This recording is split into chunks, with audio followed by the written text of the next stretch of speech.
이제 선선한 계절 가을이 되었습니다. 이 가을이 되면 우리 이제 바람막이나 뭐 이렇게 가디건 같은 거를 하나 좀 장만을 하겠죠. 자, 이런 시즌에 이제 딱 어디 백화점이나 아울렛 지나가다 보면 대박 찬스, 폭탄 할인, 뭐 사장님이 미쳤어요. 뭐 이런 것도 한 번씩 보게 되죠. 그걸 보게 되면 여러분들 어떻게 하십니까? 그냥 지나가십니까? 슬쩍 한번 가보죠. 뭐가 있나? 근데 딱 가는데 바람막이가 한 10만 원쯤 하는 게 2만 원에 판매하고 있습니다. 80% 세일을 하죠. 그래서 집에 바람막이가 있어요. 그러면 이 80% 세일하는 바람막이를 어떻게 할까요? 사겠다. 한번 손 들어 보십시오. 나는 사겠다. 예. 예. 그러면 나는 있으니까 안 사겠다. 한번 손 들어 보십시오. 이러면 설교의 진행이 흐트러지는데. 네, 감사합니다. 자, 80% 세일을 딱 해서 샀어요. 그럼 집에 와서 어떻게 하겠습니까? 아, 이거 싸게 잘 샀다. 이렇게 이야기하겠죠. 근데 TV에서 어떤 개그맨이 이렇게 이야기했습니다. 60%, 80% 세일을 하잖아요. 그건 세일이 아닙니다. 내가 살 확률입니다. 90% 세일은 내가 그걸 살 확률이 90%다라는 거죠. 사장님이 미쳤어요라는 거. 아닙니다. 사장님 멀쩡합니다. 미친 건 납니다. 이렇게 이야기를 했습니다. 이래 숫자로 인해서 지갑이 열리는 상황이 발생하죠. 숫자 때문에 우리 마음이 열리기도 하고 또 숫자 때문에 우리가 속상할 때도 있고 숫자 때문에 어떨 때는 만족할 때도 있습니다. 우리의 삶에서 숫자라는 것이 떨어질 수 없는 아주 밀접한 관계에 있는 것이 바로 숫자입니다. 그래서 거의 떨어뜨리기가 불가능할 정도로 밀접한 관계에 있는 것이 숫자인데, 이 숫자를 보면 돈이나 시간이나 뭐 어떤 건강의 수치들, 우리 혈압, 당뇨 뭐 이런 것도 있죠. 혈당, 그리고 학습 능력 이런 것도 시험 점수가 몇 점인지 이렇게 다 숫자로 표기하고 있습니다. 자, 그렇게 우리 가까이에 숫자가 있는데 이 숫자가 우리의 신앙에 또 우리의 믿음의 함정으로 다가올 수도 있다라는 겁니다. 바른 신앙의 걸음을 걸어가는데 실족하게 하는 것이 숫자가 될 수 있다라는 거죠. 오늘 본문을 보면 빌립과 안드레가 숫자의 함정에 빠져 있는 모습을 보게 됩니다. 그러면 이들이 숫자의 함정에 빠지게 된 그 시작점으로 우리가 한번 가보기 원합니다. 우리 5절 말씀입니다. 5절 우리 다 함께 읽어볼까요? 시작. 예수께서 눈을 들어 큰 무리가 자기에게로 오는 것을 보시고 빌립에게 이르시되 우리가 어디서 떡을 사서 이 사람들을 먹이겠느냐 하시니. 네, 예수님이 가시는 곳에 참 많은 사람들이 있었습니다. 그들이 예수님을 따라 다니는 이유는 참 다양했죠. 2절 말씀을 보면 병자들에게 행하는 표적을 보았다라고 기록되어 있습니다. 예수님께서 행하시는 표적으로 인해서 큰 무리가 형성되었고 그들은 예수님을 따르게 된 것입니다. 큰 무리가 예수님의 말씀을 듣기 위함도 있었지만 다른 이유로도 예수님을 따랐던 사람들이 있습니다. 4절을 보면 유대인의 명절 6월절이 가까운지라 라고 되어 있습니다. 명절을 지키기 위해서 모였던 사람들이 예수님의 소문을 듣고 예수님이 어떤 분인지를 보기 위해서 그 가운데 모였을 수도 있습니다. 그리고 15절 말씀을 보면 그들이 와서 자기를 억지로 붙들어 임금으로 삼으려는 줄 아시고 라고 기록되어 있습니다. 예수님을 정치적 해방을 위한 민족주의적 메시아로 생각했던 그런 사람들도 있었습니다. 그리고 6장 26절을 보면 너희가 나를 찾는 것이 표적을 본 까닭이 아니요 떡을 먹고 배부른 까닭이로다 라고 되어 있습니다. 아예 다른 목적으로 예수님을 따랐던 사람들도 있다라는 거죠. 이유야 어떻게 됐든 사람들이 모이게 됐습니다.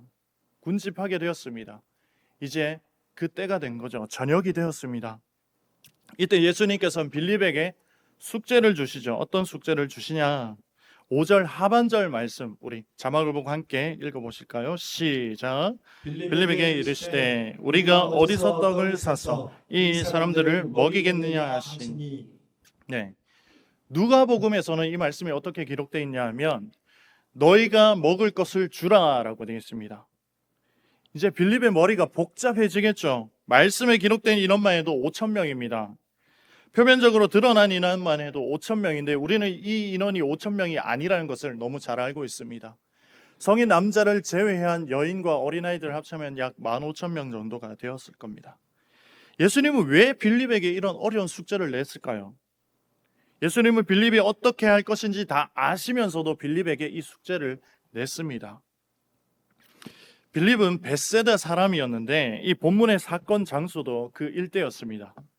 예수님께서 어디서 떡을 사서라고 말씀하실 때 빌립에게는 그 일대의 시장이나 그리고 그들 가운데 있는 물량들을 이런 사전 정보가 빌립에게는 있었을 것입니다. 그래서 수요와 공급과 단가에 대한 계산이 아주 빠르게 나타날 수 있었죠. 빌립에게 이것이 강점으로 여겨졌습니다. 예수님은 빌립의 강점이라 여겨졌던 이 지식과 정보를 걷어내시고 그 가운데 믿음으로 재배치하시고자 했던 것입니다. 하지만 지금 이 시점은 빌립에게는 믿음으로 재배치가 이루어지기 전 상황입니다.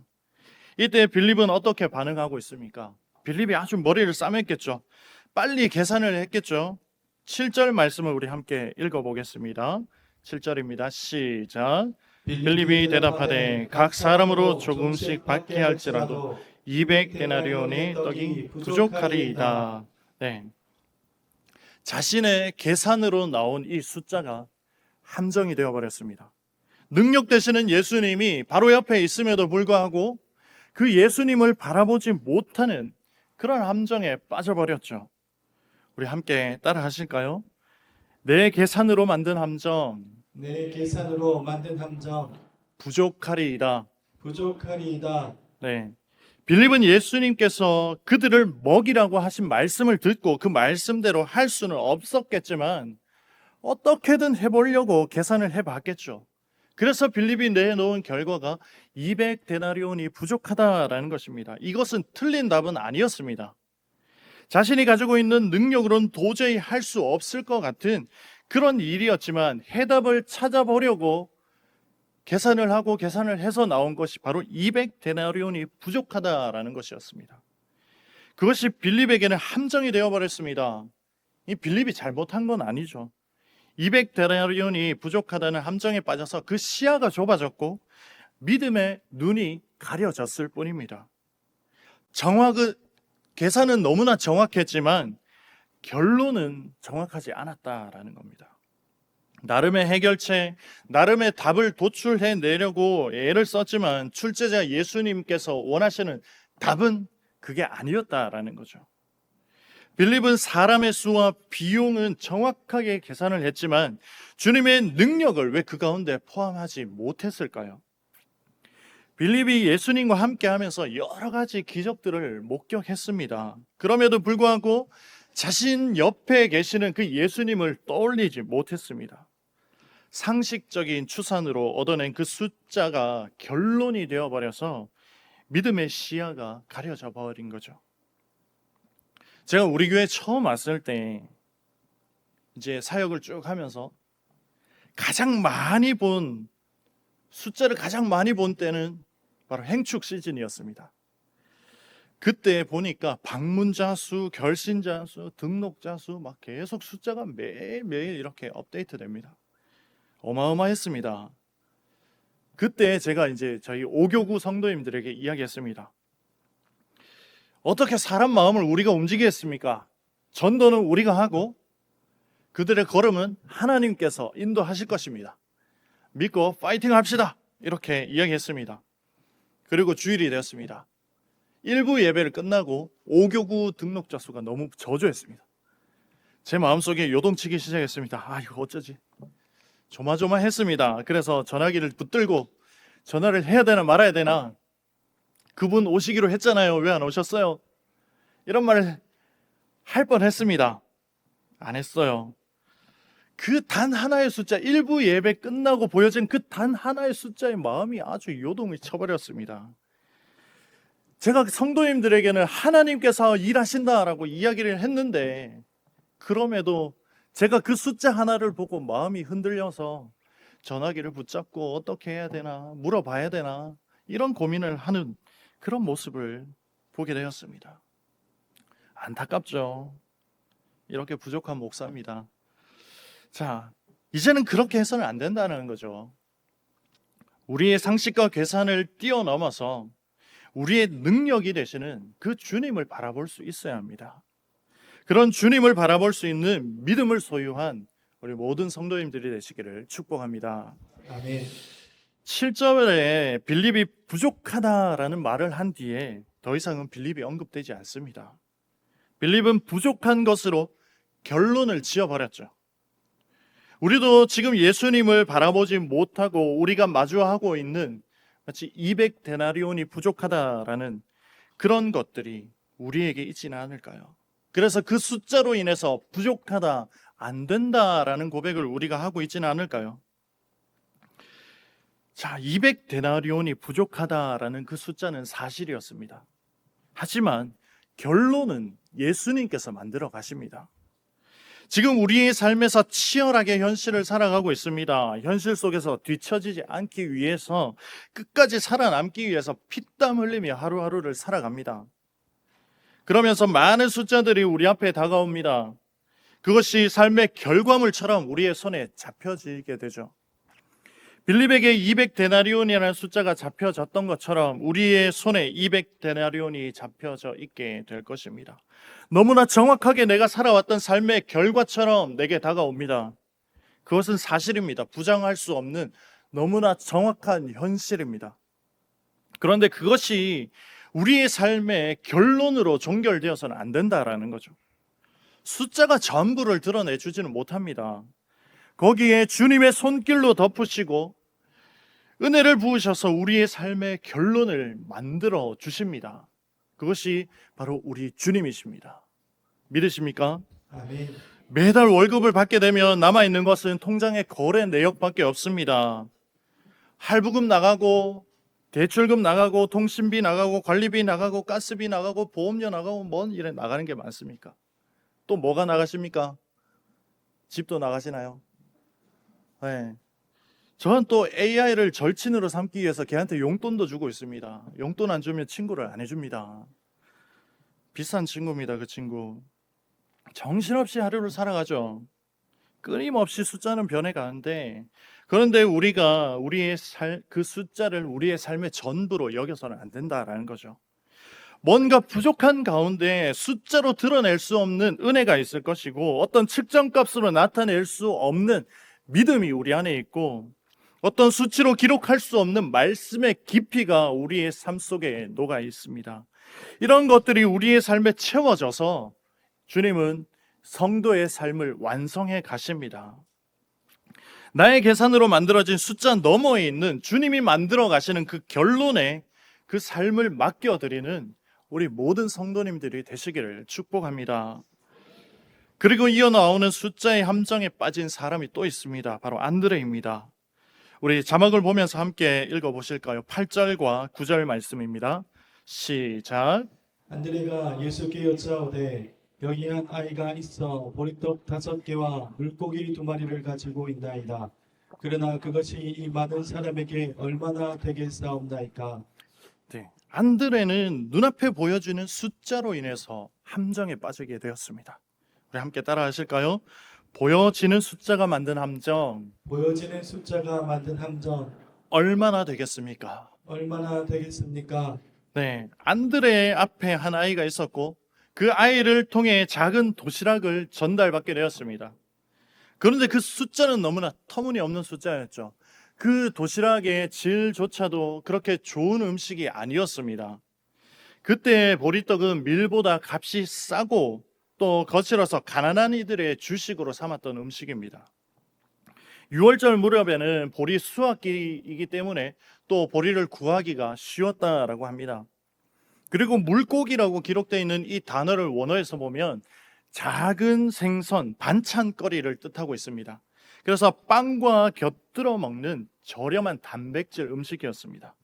갈릴리 호수 주변 사람들이 그 작은 물고기를 잡아서 말려서 염장을 해가지고 그렇게 먹었다라고 합니다. 이 생선이 빵의 반찬 역할을 했던 거죠. 이 도시락은 갈릴리 평민이 가지고 있는 아주 소박한 도시락이라 할 수 있습니다. 그 도시락을 좀 까칠한 사람이 받았다면 어떻게 했을까요? 야, 너 먹어라. 이 누구 코에 붙이겠나?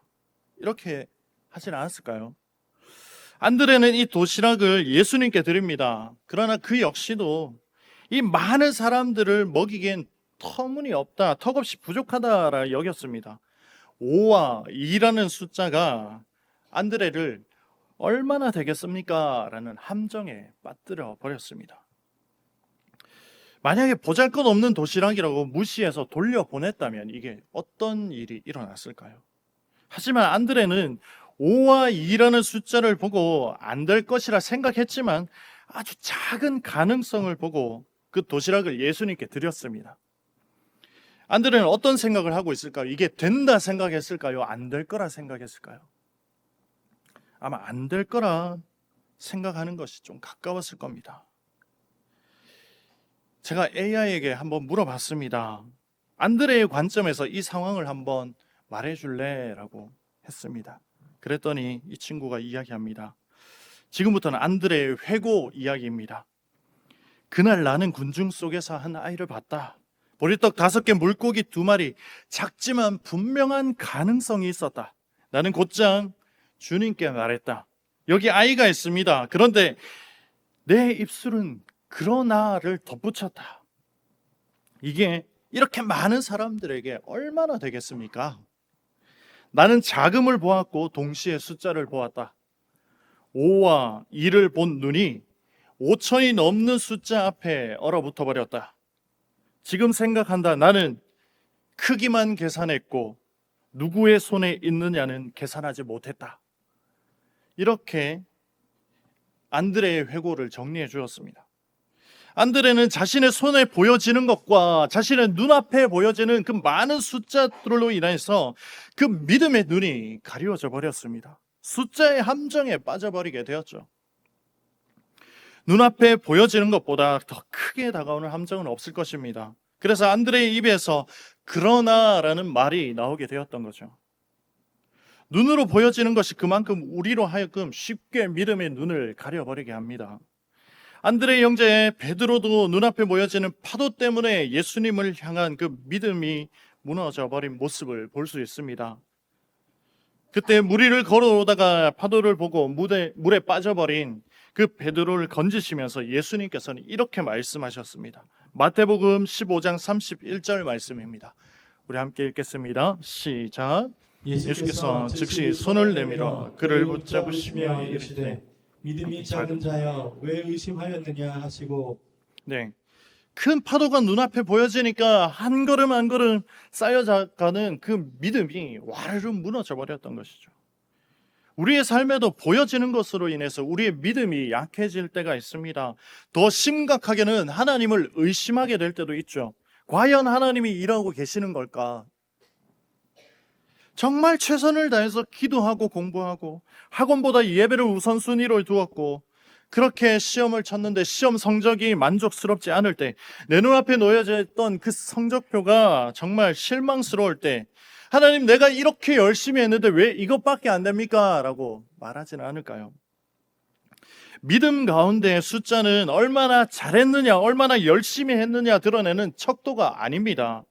하나님 나라로 가는 과정 속에 도구로 쓰여지는 것이 바로 숫자입니다.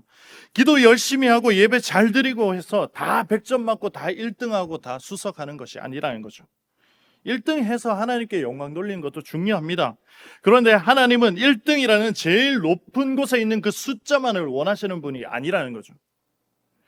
5와 2는 미약했습니다. 5개와 2개의 음식의 그 질도 뛰어나지 않았습니다. 하지만 그 미약함이 예수님의 손에 붙들렸을 때, 그 손에 올려졌을 때 그것에 함께한 모든 이들에게는 하나님의 나라가 경험되게 되었던 거죠. 과부의 2렙돈 역시도 부자가 넣은 금액보다 비교하면 너무나 초라한 금액이었습니다. 하지만 예수님은 그 여인이 가장 많이 드렸다라고 말씀하셨습니다. 우리의 눈으로 보여지는 것은 미약하고 또 초라해 보일 수 있지만 주님이 보시기에는 그렇지 않다라는 겁니다. 보여지는 숫자의 함정에 빠지면 내가 판단하게 되고 내가 결론 지으려고 합니다. 그러면 주님의 역사를 볼 수가 없게 되는 거죠. 보여지는 숫자의 함정을 뛰어넘어서 우리에게 있는 그 미약함을 주님의 손에 올려드려 주님이 주시는 그 역사, 주님이 주시는 그 은혜를 풍성하게 누리는 우리 모든 성도님들이 되시기를 축복합니다. 아멘. 숫자의 함정을 넘어서면 하나님의 풍성함을 누리게 될 것입니다. 우리 11절 말씀을 함께 보겠습니다. 시작. 예수께서 떡을 가져 축사하신 후에 앉아있는 자들에게 나누시고 물고기도 그렇게 그들의 원대로 주시니라. 네. 예수님의 손에 들려진 보리떡과 물고기는 부족하다라는 것과 얼마나 되겠습니까? 라고 했던 함정을 모두 넘어버렸습니다. 함께 하실까요? 주님이 주시는 풍성함, 주님이 주시는 풍성함 원대로 주시니라. 원대로 주시니라.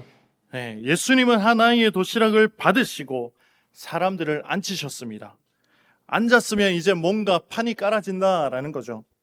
금방 끝난 것이었으면 앉으라고 안 하셨을 겁니다. 우리가 대화가 길어지거나 오랫동안 뭔가 하고 싶을 때 옆에 사람에게 뭐라 이야기합니까? 일단 앉아봐라. 그러면서 뭔가 판을 깔죠? 예수님께서 그 무리를 앉히시고 보리떡과 물고기에 축사하시고 나누어 주셨습니다. 그리고 정량대로 나누어 주라 하신 것이 아닙니다.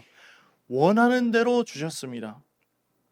빌립이 말했던 부족하리이다, 안드레가 말했던 얼마나 되겠습니까? 이 모든 것을 덮어버리는 풍성함으로 원대로 주시니라 라고 이야기하시며 숫자의 함정을 타파하셨습니다. 표면적으로 드러나는 것은 많은 무리들을 배불리 먹이셨던 것이었습니다. 그 이면에는 빌립과 안드레가 가지고 있던 계산과 판단들을 걷어내시고 그들의 믿음을 재정립해 주셨습니다. 숫자의 함정에서 허덕이던 빌립과 안드레, 그들의 믿음을 확신으로 이끌어 주셨습니다. 정말 미약하고 초라한 도시락이 사람의 손에서는 안 될 것으로 여겨졌지만 예수님의 손에 들려졌을 때는 한량없는 은혜로 그 가운데 펼쳐지게 되었던 것이죠. 지금 여러분들의 손에 잡혀 있는 것이 부족해 보이고 이게 얼마나 되겠습니까? 라고 그렇게 미약한 숫자로 판단될 수도 있습니다. 하지만 그것으로 인해서 여러분들이 실망하거나 좌절할 필요가 전혀 없다라는 거죠. 그 미약함이, 그 부족함이 주님의 손에 붙들린 바 되면 우리가 측량할 수 없는 큰 역사가 우리 앞에 펼쳐지게 될 것입니다. 안드레의 회고의 마지막 문장이 더 있습니다. 다시 안드레의 회고입니다. 주님은 그 작은 것을 자기 손에 드시고 감사하셨다. 그리고 원하는 대로 먹이셨다. 나는 배웠다. 숫자는 사실을 말하지만 결론은 주님이 만들어 가신다. 이렇게 이야기했습니다. 너무나 바쁘고 분주한 우리의 삶입니다. 정말 그 삶 속에 시간이 없을 만큼 쪼개고 살아가는데 그 없는 시간 가운데에서 주님께 엎드리는 5분, 10분, 아끼고 아끼며 살아가고 있는 그런 빠듯한 경제 상황 속에서도 이웃에게 나누는 작은 나눔들, 쓰러질 것처럼 일어날 힘이 없을 것처럼 느껴지는 그렇게 지쳐있는 우리의 삶이지만 다른 지체들을 위해 하는 짧은 중보, 이 아주 작은 것처럼 보이고 별거 아닌 것처럼 여겨지지만 이것이 주님의 손에 들려진다면 그 이야기는 달라집니다. 그 작은 것이 큰 역사를 만들어 갈 것입니다. 왜냐하면 하나님께서 일하시기 때문입니다. 우리 앞으로 이런 다짐을 했으면 좋겠습니다. 보리떡 5개와 물고기 2마리 같이 부족해 보이고 얼마 되지 않아 보이는 것이 내 손에 있다 할지라도 나는 실망하지 않겠습니다. 내가 결론 짓지 않겠습니다. 주님께서 만들어 주십시오. 이렇게 주님께 올려드리는 우리 모든 성도님들이 되시기를 축복합니다. 아멘. 말씀을 정리하겠습니다. 빌립과 안드레는 숫자의 함정에 빠져서 예수님의 일하심을 바라보지 못하였습니다. 그래서 보리떡 5개와 물고기 2마리는 부족하게만 보였습니다. 얼마 되지 않는 것처럼 보였습니다. 자신의 계산 때문에, 눈에 보여지는 것 때문에 믿음의 눈이 닫혀져 버린 거죠. 하지만 그것이 예수님의 손에 들려졌을 때 절대 부족하지 않았고, 많은 무리들이 배불리 먹고 남을 만큼 풍성함으로 바뀌게 되었습니다. 부족한 것도 얼마 되지 않는 것, 그 숫자는 너무나 정확한 사실입니다. 하지만 그 결론은 예수님께서 풍성함으로 만들어 주셨습니다. 지금 우리의 손에 있는 미약하고 연약한 것이라 판단되어 있는 것들, 그것으로 인해서, 그 숫자로 인하여서 함정에 빠지지 마시기 바랍니다. 주님의 능력을 바라보시고 우리 가운데 능력 행하시는 주님을 의지하며 나아가는 우리의 삶이 되어야 할 것입니다. 주님께 그 삶을 맡겨드리며 주님만을 따라가고 주님만을 의지하며 나아가는 저와 여러분의 삶이 되기를 축복합니다.